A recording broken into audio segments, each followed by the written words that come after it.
My name is Michael Gill. I'm professor of philosophy and head of department here at the University of Arizona.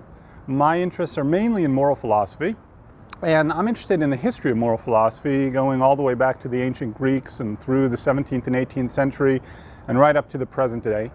And I'm also interested in what we call normative philosophy, not just the history of ethics, but how we ought to live, what ethics can teach us about what we should do in our day-to-day life, what our actual obligations are.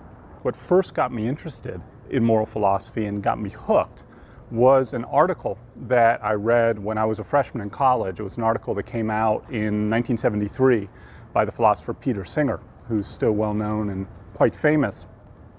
And in this article, he made this argument which I've never quite been able to get out of my head. What Peter Singer argued was that if something very, very bad is about to happen, and you can prevent that very, very bad thing from happening without sacrificing anything of comparable moral importance, then you have a moral obligation to do so.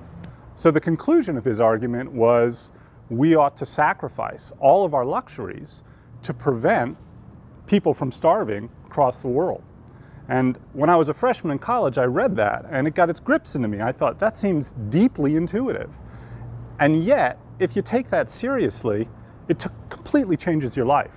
If you take that seriously, you've got to give up basically everything you think is less important than a starving child's life. And it doesn't seem right to me that we should entirely change our lives. And yet, I couldn't see what was wrong with Peter Singer's argument. That's what got me interested in moral philosophy in the first place, and that's really what the topic of this course is. The view that the right thing to do is what will ever create the greatest happiness for the greatest good, even if that means you have to sacrifice some of your own happiness. What do I think is moral philosophy? There are lots of different answers to that question, and I suppose there are two main kinds of things that interest me in moral philosophy.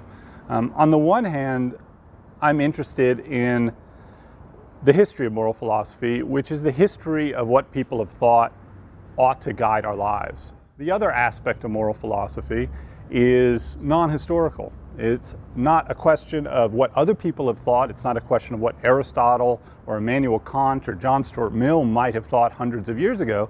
It's a question, at the end of the day, from the first-person perspective, what should you do? How should you live your life? What obligations should you live up to?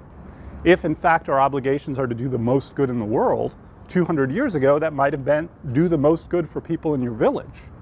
But now it can mean you have obligations to people you're never going to meet. So this is a case in which the two interests I have in moral philosophy, the historical interest and the interest about what we ought to do in our day-to-day lives, while they might have some relationship, also might split apart in really interesting and fascinating ways. So those are the two aspects of moral philosophy, and in this course we'll talk about both aspects and the relationship between them. I've taught humanities seminars in the past, and it was a fantastic experience for me. I learned as much as my students did, I hope, and I can't wait to do it again. The course, Utilitarianism, the Greater Good, is one that I think we're all going to learn a lot from. We're all going to be able to really enjoy seeing the history of philosophy and looking at our obligations today. Hope to see you there October 3rd.